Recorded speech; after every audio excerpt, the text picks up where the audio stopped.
también debería haber un espacio para el Ministerio de Inclusión Social, poblaciones vulnerables. Curiosamente, cuando hablamos de anemia infantil, el Ministerio de Salud es el abanderado, es el rector, ¿sí? Y por ahí el Ministerio de Inclusión Social. Para promover estrategias para solventar la anemia, a nosotros los pediatras nos preocupa mucho la anemia y la falta de vacunación en los niños, porque eso genera un gran deterioro independientemente de la edad. Muchos niños ingresan al kindergarten, al jardín de la infancia, al parvulario, al Paulicelli, como le decían antiguamente en Lima, en una edad adecuada, pero sin tener condiciones socioemocionales óptimas. Muchos niños ingresan anticipadamente porque no tenemos, lamentablemente, una infraestructura que permita que aquellos padres que trabajan y no tienen una ayuda en casa para que pueda cuidar a sus niños con la devoción corriente con la que una madre lo haría, tienen que ver la forma de poner a sus hijos en algún espacio, y no tenemos a veces los espacios con personal capacitado ni con infraestructura capacitada. Entonces, estamos fallando en muchos aspectos y estamos discutiendo la edad de inicio del colegio. Si es en marzo, si es en julio. Si lo hacemos en julio, probablemente los niños que cumplan años en agosto generarán un colectivo nuevo. Si lo hacemos en abril, en los que nacen en junio, generarán otro colectivo nuevo. Yo entiendo, también soy padre y me pongo en los zapatos, y la verdad que nada me hizo más feliz el día en que puse a mis hijos en el colegio y el mayor siendo prematuro. El niño prematuro tiene un sistema de desarrollo muy distinto, y en el colegio me mandaron una tarjetita diciendo que iba a repetir el año y que tenía que buscar otro colegio. Nadie está regulando sobre esto. Eso es falta de idoneidad en el servicio. Yo estoy poniendo a mi hijo en un colegio, estoy pagando el dinero que me cuesta muchísimo conseguir, para que después me digan, ¿sabes qué? Tu hijo no me funciona, llévatelo para otro lado. Si nosotros como doctores le dijéramos a los papás, traigan a los niños sanos, muchachos, porque la verdad es que enfermos, mucho trabajo. Oye, tu hijo se está enfermando, así que te mando una nota para que lo hagas ver. Eso es falta de idoneidad en el servicio. Creo que eso no está funcionando. Entonces, tenemos que pensar en legislar para generar el bien común, y el bien común en el niño es el niño en sí mismo. Los niños no respetan fronteras, los niños no respetan ideologías ni doctrinas, los niños son sujetos de derecho y tienen los padres, los cuidadores de los niños, la obligación de garantizarles todos estos mecanismos. ¿Los pediatras tenemos un rol en la preparación para la escuela? Sí, por supuesto, porque nosotros somos el nexo entre las familias y la escuela. Actualmente se le pregunta al doctor todo, ¿no? Hasta de qué color tiene que ser el zapatito que se le pone. Los pediatras estamos para prevenir y detectar riesgos en el desarrollo psicoemocional, neurocognitivo de ese niño, y sabérselo transmitir a las familias. No son pocos los padres que llegan al consultorio, ¿no?, con una nota del colegio pidiendo una evaluación por déficit de atención, por problema de conducta. No son pocos los padres que preguntan si sus niños son autistas o no. Y son pocos los colegios que tienen la capacidad de recibir a estos niños. A pesar de que existe una ley de inclusión educativa, que es difícil de implementar, regular, pero existe. Entonces tenemos muchas herramientas. Yo no creo que empezar el año académico cumpliendo los 3, 4, 5 años antes de una fecha u otra sea tan importante. No creo que la edad importe, a menos que nosotros anticipemos una edad frente a la cual el niño todavía no está en condiciones de recibir una estructura de cuidado y de enseñanza frente a la cual todavía no está preparado. Las consecuencias son mucho más costosas que los beneficios. Sin duda, mi hija menor es mucho más hábil que mi hijo mayor en muchos sentidos. Claro, por supuesto, uno nació prematuro, la otra nació a término. Uno es hombre, la otra es mujer. Le da 20 vueltas. Pero no por eso voy a agarrar a esta niña y la voy a poner en el kindergarten y voy a hacer que pase al primer grado de una edad determinada porque cumplió años el 30. Y justo mi hija cumple años el 31 de marzo, ¿correcto? Y repitió primer grado. O sea, no había forma que esta niña pudiera pasar, porque ella cumple años el 31 de marzo y ya pues podía entrar. Entonces, estamos mirando un problema multifactorial desde una sola perspectiva, que es la edad. Y en medicina, y creo no equivocarme, tengo un colega mío acá al lado, en medicina, cuando un problema es multifactorial, el manejo es multidisciplinario. Entonces,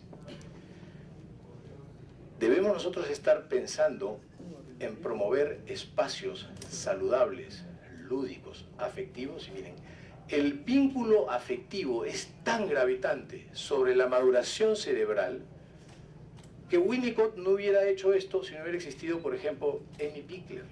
Si ustedes no saben quién es, yo se los voy a contar en 2 minutitos y con esto termino, señora presidenta.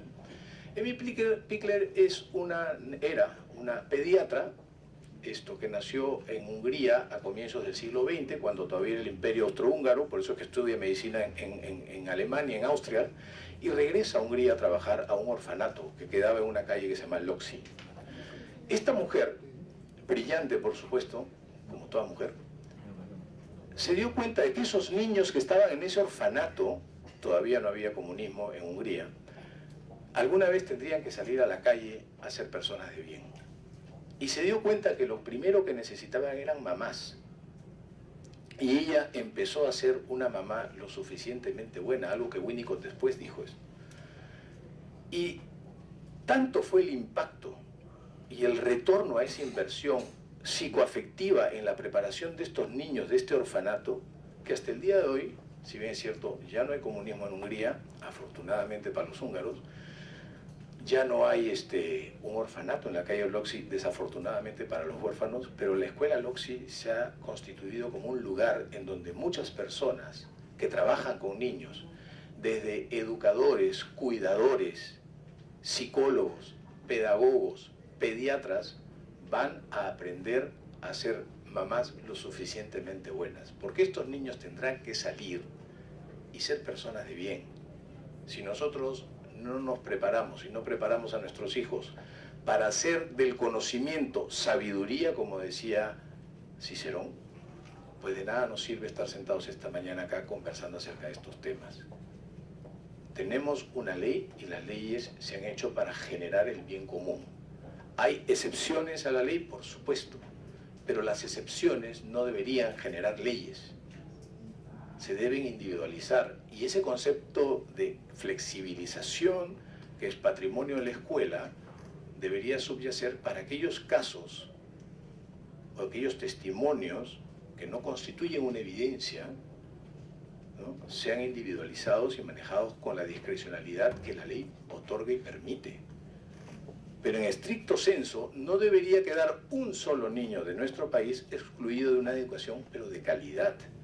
Y es cierto, hay miles de colegios. La iniciativa privada, ¿no es cierto?, cumple en solventar la cobertura educativa del Perú como país en lo que es educación. Pero también hay un sentido muy comercial. Y de la misma manera, a como sucede en la salud, la educación y la salud son derechos y están protegidos y garantizados por la Constitución, que no deben estar supeditados a las leyes del mercado. Y esa falta de oportunidad en el acceso a estos servicios educativos y sanitarios que deberíamos tener todos los peruanos que pagamos impuestos, y los que pagamos impuestos para beneficiar a aquellos que no los pueden pagar porque no ganan lo suficiente, ¿no es cierto? No deberíamos dejar de beneficiarnos de esta oferta de calidad. Pero esa brecha la estamos mercantilizando con propuestas privadas desde la perspectiva sanitaria, desde la perspectiva educativa. No dudo, estoy segurísimo, porque si no yo no pondría a mis hijos en un colegio privado, que si yo puedo pagar una educación, y habemos personas en el Perú que pueden pagar educación de calidad, vamos a invertir en esto. Y está bien que así sea. ¿Correcto? En salud el panorama es más complejo aún, porque es un sistema muy fragmentado, en donde la oferta todavía es mucho más dura. No dudo que haya un rol importante en la iniciativa privada para educar a nuestros niños, pero tenemos que generar espacios de calidad educativa. Y esto debería estar al alcance de todos. Nosotros deberíamos estar legislando para que se cumplan las metas de erradicación de anemia infantil, para que mejoren las coberturas de vacunación, para que los niños hagan ejercicio y educación física, para que las vacaciones duren un poquito más, para que el colegio no comience en marzo, que comience en abril, como en mi época, y éramos felices. Claro, yo en el verano la pasaba muy mal, porque tenía que dar vacacionales como cancha. Y yo era el menor de mi promoción, ¿no? Yo era el menor de mi promoción y la pasaba tan mal en el colegio, no entendía lo que me enseñaban. Tenía 50 problemas, evidentemente. ¿Cuántos chicos hay que por esta misma razón, por adelantar etapas, terminan fracasando? La deserción escolar, ¿la han medido? Yo creo que sí, la tienen que tener muy bien mapeada, si no, no estaríamos sentados acá conversando acerca de esto y ustedes no estarían defendiendo una posición. La deserción escolar es muy alta en un país como el nuestro. Y es un bono demográfico que perdemos, embarazo adolescente. Si tuviéramos los mecanismos, la información y los sistemas de educación pertinentes, creo que hoy día este no sería motivo de un debate en una mesa técnica. Muchas gracias. Muchas gracias. Agradecemos a todos los especialistas por sus exposiciones. Vamos a ceder la palabra a los señores congresistas. ¿Les parece bien si es que es pregunta-respuesta para poder hacerlo más dinámico y no se nos pierda ninguna pregunta? ¿Sí? Entonces, tiene la palabra la congresista Gloria Montenegro. Gracias, Presidenta. En primer lugar, quiero agradecer a todos y cada uno de nuestros invitados. La verdad que es una mañana bastante productiva, bastante rica, y yo quisiera partir por un pedido muy especial. Borremos de nuestra mente una posición a favor del cambio de fecha y otra posición al no cambio de fecha, porque yo creo que después de escuchar a los especialistas tiene que quedar muy claro que lo que queremos todos en el ámbito nacional es el desarrollo integral del niño con todas las implicancias que tiene y que hemos escuchado. Eso es vital, porque si venimos a apoyar una postura u otra postura, no vamos a mejorar lo que se tiene.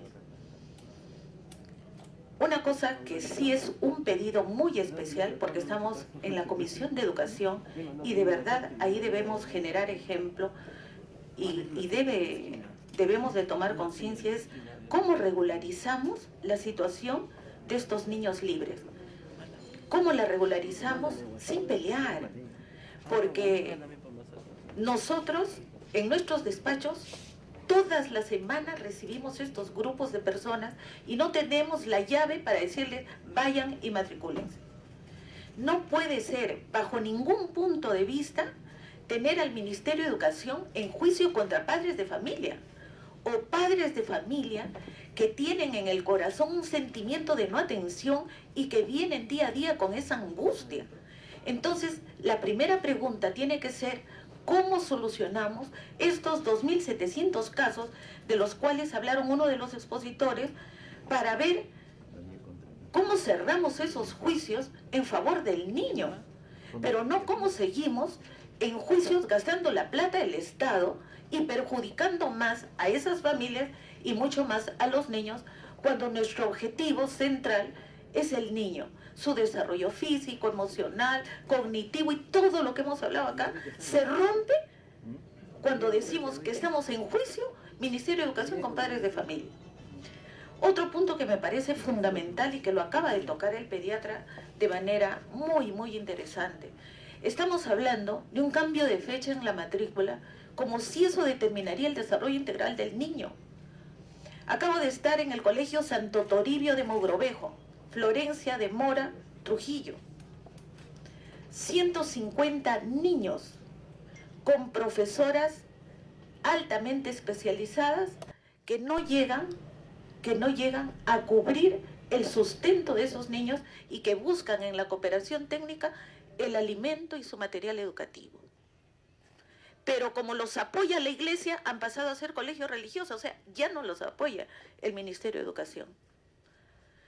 Estos niños tienen familias que viven angustiadas permanentemente porque son niños especiales. Esos son casos puntuales que tenemos que solucionar. Pero también tenemos que solucionar algo que tenemos que subrayarlo, clarificarlo. Acá estamos congresistas que hemos viajado a la zona de Belén en Iquitos. Ojo, no el 20%, no el 30%, 40% de alumnas de cuarto y quinto de secundaria en estado de gestación. Y otras con la mamá y el niño esperándolo afuera. Falta de información, falta de congruencia entre lo que se dice, se hace y lo que se ve en la realidad. Pero eso no es lo más grave. Hay niñas que ya tienen 2 niños de padres diferentes. Entonces, en ese contexto, el problema principal en los derechos o el interés superior del niño viene a ser la fecha de matrícula? Otro tema que me parece sumamente cruel. Zonas rurales. No están registradas las madres como analfabetas porque saben firmar, porque saben poner su nombre. Pero, ¿qué medios de comunicación llegan a ellos? ¿Qué analizan? ¿Cómo ese niño que llega a esa casa puede tener la información, además de el trabajo de un hogar en el niño, cuando no se tiene los menores recursos? No solamente por el tema del analfabetismo, porque dejan de ser analfabetas porque ponen la firma, pero ¿qué han leído? ¿Cómo se han informado? ¿Hacia dónde van? ¿Qué quiere el niño? Y esos niños, justamente en esos sectores, son los niños que no tienen 20, 30, 40% de anemia. Les hablo de Curgos, les hablo de Guasuchugo, donde los niños tienen 80, 90% de anemia, de desnutrición, hay raquitismo. Niñitos, que yo pensaba que eran niñitos, pero tienen 12, 13, 14 años. ¿Y vamos a pensar en una fecha? Temas más graves y que lo estamos viendo ahora. La señora golpeada por un economista, dícese de prestigio, la golpeaba al lado de su hijo de 5 años. La otra niña que la han arrastrado por las escaleras tiene hijos. A la señora que le han roto el tabique ayer tiene hijos. Y vamos a pensar en cómo trasladamos la fecha. O sea, ese trabajo multisectorial, señora presidenta, va por su intermedio, hay que tratarlo. Hoy día todos son educadores centrados en algo que es fundamental solucionar. Pero hay una base bajo la cual tenemos que trabajar. Y esa plataforma de seguridad nos la va a dar todos estos ingredientes, siempre y cuando pongamos de nuestra parte el cómo solucionar estos problemas y poner a estos niños. Inclusive en el debate del primer pleno con relación a esta norma, muchos congresistas opinaron: una fuerte decisión está a cargo de la madre, pero también del director y los profesores de la escuela. Y eso tiene que haber, porque cada realidad es diferente. He estado en Moquegua, en la tierra de nuestro congresista Ceballos, en un evento educativo, en donde nos mostraban las estadísticas, cómo en Moquegua se había superado los indicadores tanto de PISA como los nacionales, y cómo se había trabajado desde la salud el desarrollo emocional e intelectual del niño, porque se había cuidado las vacunas del niño, la alimentación del niño, la atención en los hospitales, la medición de la vista, la medición auditiva, y todos esos detalles, de tal manera que cuando el niño y la niña fueron a la escuela, estaban chequeados de tal manera que los riesgos iban a ser mucho menores que el niño que se matricula y va a la escuela sin mayores herramientas. Entonces, yo quiero pedirles, por favor, independientemente de todo lo que hemos hablado, ponernos la mano al pecho y solucionar los casos. No puede haber, o sea, Ministerio de Educación, Congreso de la República, juicio contra padres de familia por sus niños que quieren terminar de matricularse. Algo tiene que haber para poner una llavecita y solucionar. Como que también los padres tienen que entender y comprender que no todos los casos son iguales. De los 30.000, 40.000 o 50.000 que hayan, de repente muchos califican, pero de repente otros no. Entonces, ese es el tratamiento de la institución educativa. Y obviamente retomo acá el trabajo importantísimo del proyecto educativo nacional, que en el momento cuando desglosa el tema de las metas, efectivamente evita todo tipo de obstrucción, de barreras, para facilitar ese desarrollo integral del cual estamos hablando.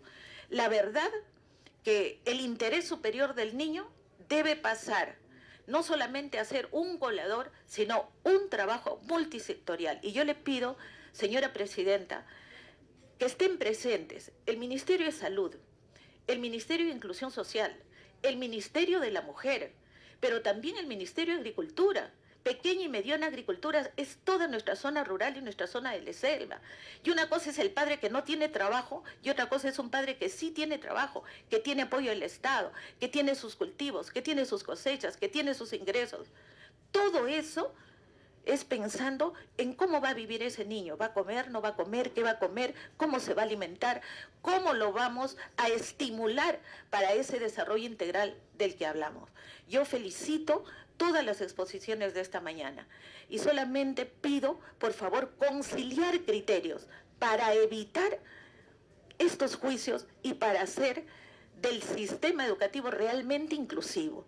Pensar también en los niños que tienen algún tipo de discapacidad que están en un aula, que no se está logrando el objetivo que queremos, porque muchos profesores lo único que hacen es pasarlo de ciclo, porque si es que no hay un especialista que los ayude ahí, no vamos a hacer más por ellos. Tenemos que volver a la especialización y a aulas que les permita realmente mejorar su situación de discapacidad e ir logrando e ir avanzando hacia esa autonomía que tanto queremos, porque ese niño terminará hasta donde pueda de estudiar, pero luego, ¿qué le espera hacer en la sociedad? Preparémoslo para eso, preparémonos para darles las mejores posibilidades, no solamente del bien común, sino de esa vida digna que todos merecen. Gracias, señora presidenta. Muchas gracias. Tiene la palabra la congresista Tamara Arimborgo. Gracias, presidenta. Esperé con tantas ansias esta mesa de trabajo, porque nos une acá un proyecto de ley que fuera observado por el Poder Ejecutivo. Una vez más, presenciamos, colegas, amigos, que cuando se elaboran leyes sin tomar en cuenta a los verdaderos actores, en este caso los padres de familia, artículo 13 de la Constitución Política del Perú, estamos frente a estos resultados. Se hablaron de fechas. ¿De dónde salió una fecha? He estado revisando artículo por artículo la Ley General de Educación, la 28044. ¿De dónde salió una fecha? No encuentro. Lo que encuentro es Directiva para el año escolar 2007. Haber cumplido 6 años de edad al inicio del año escolar, hasta el 31 de julio del 2007. Directiva para el desarrollo del año escolar 2008. Haber cumplido 6 años de edad hasta el 31 de julio del 2008. Directiva para el desarrollo del año escolar en las instituciones educativas de educación básica y técnico-productiva 2009. Los años cumplidos al inicio del año escolar o por cumplirse hasta el 30 de junio del 2009. Directiva para el desarrollo del año escolar 2010 en las instituciones educativas de educación básica y técnico-productiva. Los años cumplidos al inicio del año escolar o por cumplirse hasta el 30 de junio del 2010. Directiva para el año escolar 2011. La matrícula para el primer grado de primaria se realiza de acuerdo con la edad cronológica que debe haber cumplido 6 años hasta el 31 de marzo del 2011. Directiva, y sigo con las directivas. ¿Quién ocasiona el desorden? ¿Quién? Esa es la pregunta que quiero soltar a esta mesa técnica. ¿Quién ocasiona el desorden? ¿Qué nos está pasando? ¿Qué estamos trabajando? ¿Cómo estamos trabajando? ¿Con quiénes estamos trabajando? ¿De dónde en aquel entonces sí tenía razón tal o cual premisa y por qué ahora ya no? Citaron a Chile y muchas gracias al doctor que ayudó a corregir. Se citó a Chile, el doctor Alfredo, ayudó a corregir una media verdad. 6 años cumplido el 31 de marzo del año escolar y hasta el 30 de junio. ¿Por qué esa necesidad de obviar la segunda parte? Con la facultad del director de la institución educativa. Solamente se mencionó hasta el 31 de marzo del año escolar. Y no lo citó una persona. En esta mesa técnica lo citaron 3 personas. Las 3 personas invitadas del Minedu citaron la misma premisa. ¿Por qué esa necesidad de sesgar o de contar en parte hasta el 31 de marzo y tomarla como un hecho. Bueno, acá mismo ha quedado desvirtuado tal premisa, porque yo sí considero que los directores tienen plena capacidad. Soy directora, he sido directora también de un colegio por muchísimos años y he sido profesora por 7 años, el primer grado. Entiendo muy bien cuáles son las capacidades y las competencias que se desarrolla en un niño en esa edad. Por otro lado, aquí estamos hablando o intentando buscar cuál es el problema en sí. La edad en el tema cronológico, por ahí hablamos del tema psicológico, por acá hablamos ahora un poco de salud y por ahí se mencionó, mencionamos una ciudad y mencionamos específicamente una ciudad muy pobre, Belén. Yo soy de Loreto y debemos de aprender de alguna manera debemos aprender a elaborar leyes contextualizando cada lugar, cada punto de nuestro país, región por región, ciudad por ciudad, pueblito por pueblito. Ya me encantaría yo escuchar que cada vez que hagan referencia de Belén, hablen como una zona turística, una zona de atractivos. Eso me encantaría escuchar. No solamente que lo vinculen al tema pobreza, pero es real. Tenemos tema pobreza ya. Entonces yo diría que la educación del país se tiene que tomar en cuenta no solamente la edad cronológica, sino la salud de ese niño. Y como la salud está íntimamente ligada a la pobreza, también se tiene que tomar en cuenta el nivel de pobreza. Entonces tendríamos niños empezando de 8 años en Loreto, de 10 años tal vez más adentro por la zona de frontera en Purús. Y acá en Lima, como dice Ser que hay un problema de obesidad, tendríamos niños con mucho sobrealimentados tal vez, o desordenadamente alimentados, empezando a otra edad. Porque estamos tratando de justificar un error. Estamos tratando de justificar un desorden ocasionado por el Ministerio de Educación. Eso está pasando.